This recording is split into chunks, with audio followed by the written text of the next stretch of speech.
Next question है why is acylation of amine done in presence of pyridine.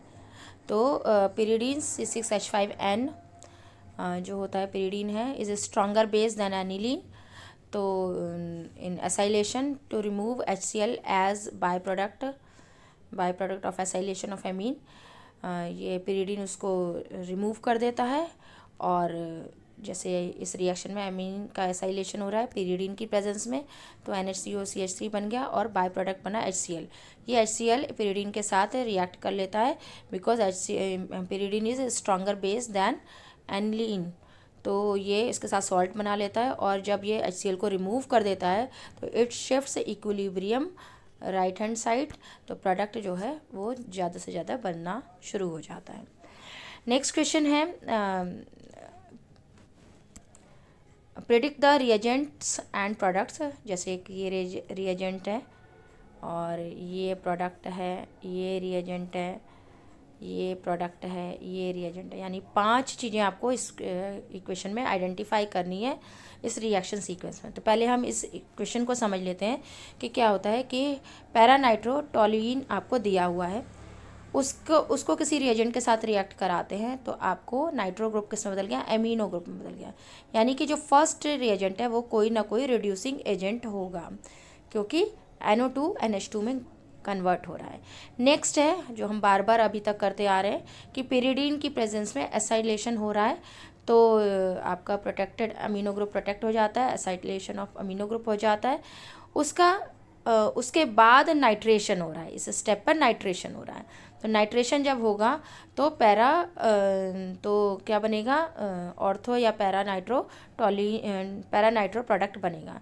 चूँकि यहाँ पे ऑर्थो पोजीशन ही free है, पैरा पोजीशन पे ऑलरेडी एल्काइल ग्रुप प्रेजेंट है, तो क्या बनेगा यहाँ पर ऑर्थो नाइट्रो डेरिवेटिव बन जाएगा जो पहले वाला कंपाउंड है उसका। नेक्स्ट स्टेप पे आप देख रहे हैं NaNO2 और के साथ HCl के साथ रिएक्शन हो रही है, यानी कि डायजोटाइजेशन हो रहा है, लिखा हुआ है नीचे, ध्यान से देखेंगे, जूम करके देखिए। तो जब डायजोटाइजेशन होगा तो 4th स्टेप पर जो प्रोडक्ट बनेगा वो डायजोनियम क्लोराइड बनेगा।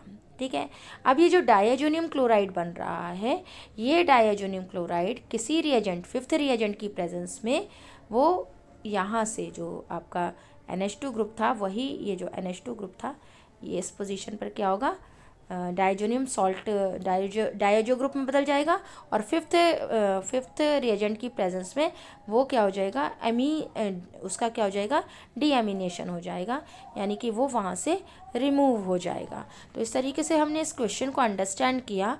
अब इसका आंसर मैं आपको अभी दिखा दूँ।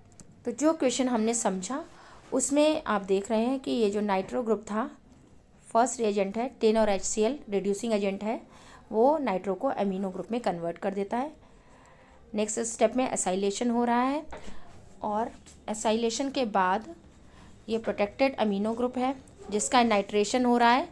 नाइट्रेशन के बाद जो बन रहा है नाइट्रो ऑर्थो पोजीशन पे नाइट्रो ग्रुप आ गया, देख रहे हैं आप, और जो प्रोडक्ट बना वो नाइट्रो डेरिवेटिव बन गया, वो आप हमने आइडेंटिफाई कर लिया। 3rd स्टेप में क्या होगा, उसका हाइड्रेशन होगा। जब हाइड्रेशन होगा तो फिर से क्या होगा, ये आपको अमीनो ग्रुप फिर से क्या होगा, ये जो प्रोटेक्टेड अमीनो ग्रुप है वो रीगेन हो जाएगा, रीस्टोर हो जाएगा।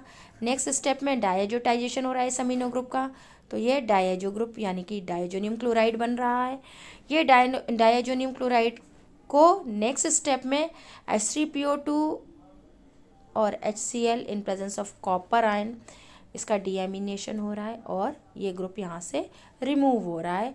तो सिर्फ हमारे पास बचता है मेटानाइट्रोटोलुइन। लास्ट में जो प्रोडक्ट बचता है वो क्या है आपका,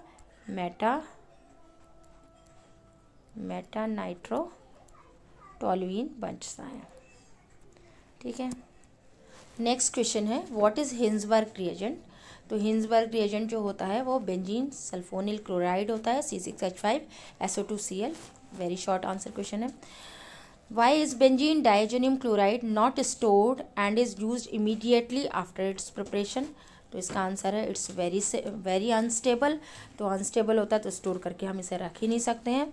नेक्स्ट क्वेश्चन है आपका why does acetylation of amino group of aniline reduce it's activating effect. तो एसिटाइलेशन होता है अगर अमीनो ग्रुप का, तो उसकी वजह से एनिलीन का एक्टिवेटिंग इफेक्ट रिड्यूस हो जाता है। क्यों, क्वेश्चन कह रहा है ये। तो आप देख रहे हैं कि अमीनो ग्रुप का एसिटाइलेशन होने के बाद, यहाँ पर मैंने दिखाया है अमीनो ग्रुप में loan pair of electron present है, एसिटाइलेशन हो रहा है इन प्रेजेंस ऑफ पेरिडीन। ये सारे क्वेश्चंस आपको क्लियर हो गए हैं। तो because of this carbonyl group NHCO, ये एसिटाइलेशन के बाद ये क्या होता है, because of this carbonyl group, जो लोन पेयर ऑफ इलेक्ट्रॉन है ये क्या होता है, अट्रैक्ट हो जाता है कार्बोनाइल कार्बन की तरफ, और लोन पेयर ऑफ इलेक्ट्रॉन की अवेलेबिलिटी कम हो जाती है, जिस कारण से ये पॉजिटिवली चार्ज हो जाएगा। नेक्स्ट स्टेप में यहाँ आप देख रहे हैं, और रिंग को ऑर्थोपैरा डायरेक्टिंग नहीं रहेगा फॉर इलेक्ट्रोफिलिक सब्स्टिट्यूशन। तो यहाँ पे मैंने आपको लिख कर दिखाया है कि acetyl group electron withdrawing group है, तो lone pair of electron is less available on nitrogen atom for donation to benzene ring for resonance, therefore activating effect किस चीज़ के लिए एक्टिवेटिंग इफेक्ट है, फॉर इलेक्ट्रोफिलिक सब्स्टिट्यूशन रिएक्शन। तो therefore activating effect of NHCOCH3 group is less than that of amino group. तो that's all.